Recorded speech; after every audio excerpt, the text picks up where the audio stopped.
Hey y'all, welcome back to this week's episode of AMA Friday with Amy Miller, Recruiting in Yoga Pants. So this week, I'm gonna tackle the top 2 reasons that candidates get rejected after an interview.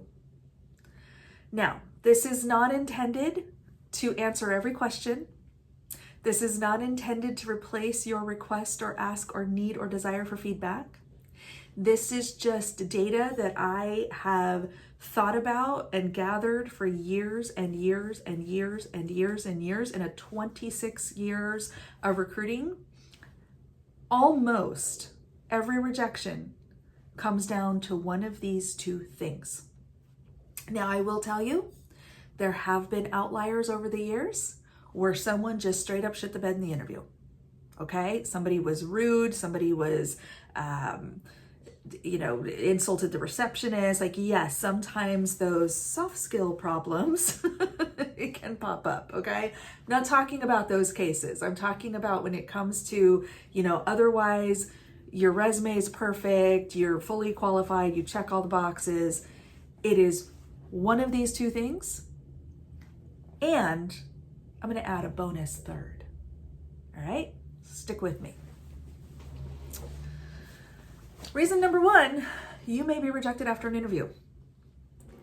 You did not provide enough data to validate our assumptions about your skills and abilities. Let me say that again.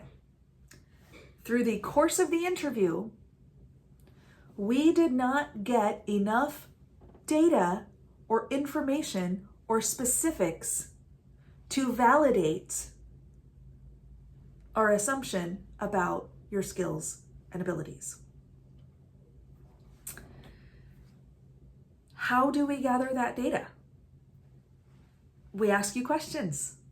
We have you do on-the-job tests. We have assessments. We have rounds of interviews. We have essay questions, whatever. I mean, different companies are going to do this differently. But the whole purpose, start to finish, of the interview process is to gather data to understand, does this person have the skills and experience and knowledge to be successful in the role?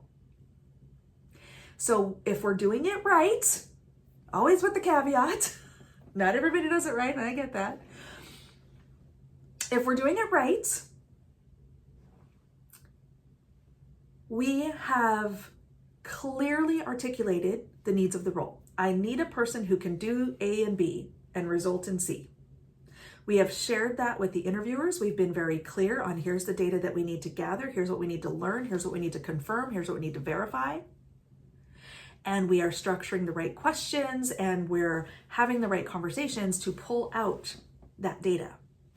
That data is often you answering questions about, how did you do this thing? How would you approach that problem? We are looking for actual information from you.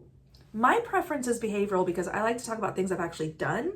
A lot of people like hypothetical. Here's how I would do it. Do what you like. If you're setting up an interview process, you get to decide that for your organization. Candidates should know going into it which one they're dealing with. I struggle with hypotheticals because I will run down every rabbit hole. I got 47 solutions for every problem you bring me. Not always good. But that is how we're gathering that data, okay? And sometimes unfortunately, a lot of times, folks, whether it's because they just freeze up and they don't know what to say, or they keep the answers really super high level, or they're worried about, I got an NDA, can I talk about that? Like, I understand, I run into that sometimes with like certain kinds of engineering roles, things like that. But a lot of it comes down to, we just didn't get enough information. I don't know. I mean, the resume looks good and this person was able to like high level say, they ran some analysis, but I didn't get the meat. I didn't get the details. I didn't get the, like, where's the data, right? And in the absence of data, we can't confidently say yes, so we have to say no. So how do you overcome that? How do you refute that? Well, you can't re-interview in most cases, but you can, moving forward, have your stories prepared, have your examples ready to go. Think ahead of time about how you would approach certain problems or certain on-the-job scenarios. And if you don't know what those are, they better be in the job description and your recruiter better be sharing it with you. If those two things are not happening, I don't know if I want to interview for that company because I don't think they know what they want. So again, if we're doing it right, that's how we're setting it up for you, and you're able to come in with data, details, and specifics. The second reason that people will be rejected in many cases is because we got great data from you.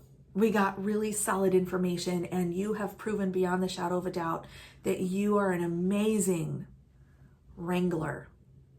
You can herd cats with the best of them.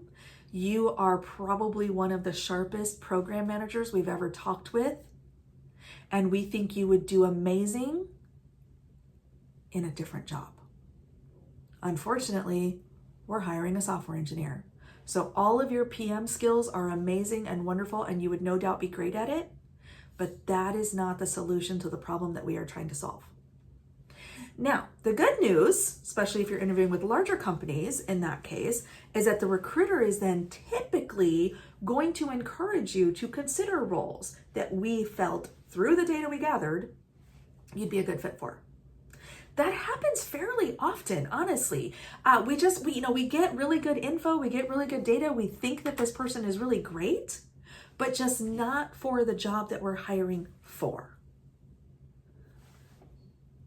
How do you refute that? How do you overcome that in the future? Again, can't really re-interview, right? A lot of times you get one chance for one job and it's hard to revisit.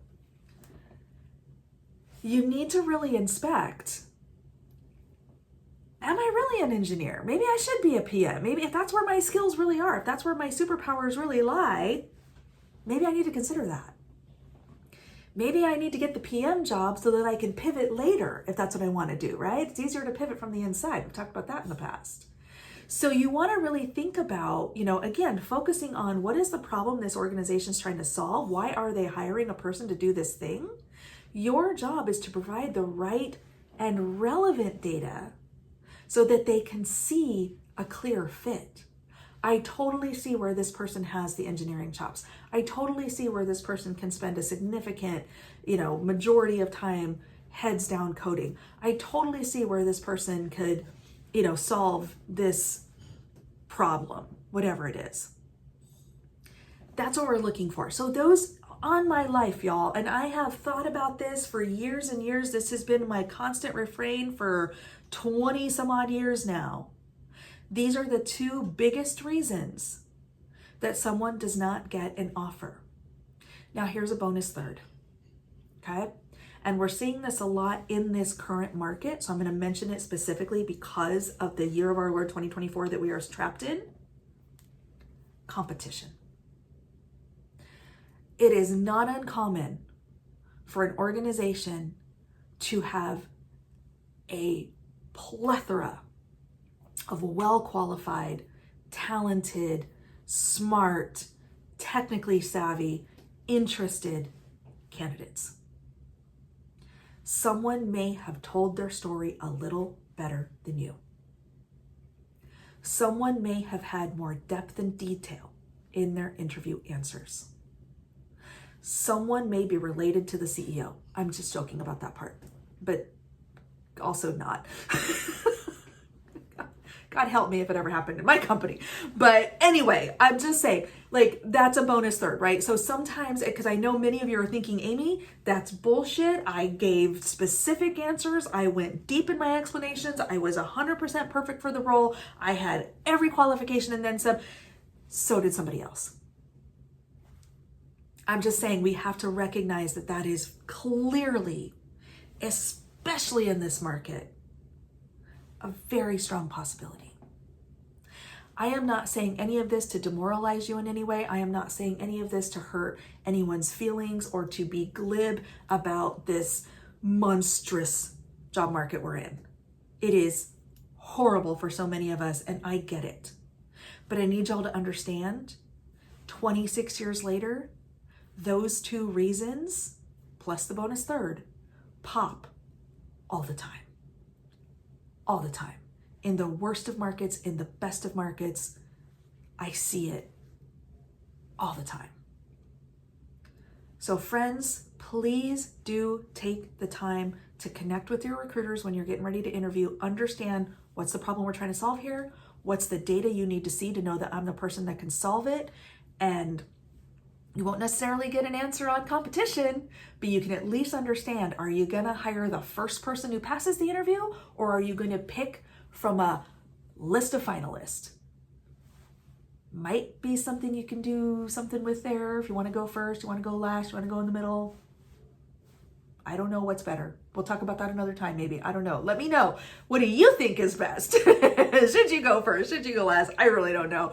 But we can cover that if you like. But at any rate, I hope this gives y'all some food for thought. Please do take the time to do interview prep. Please understand it is rarely personal. It is rarely because somebody doesn't like you because you have red hair. Maybe that happens. I don't know. Data and clarity.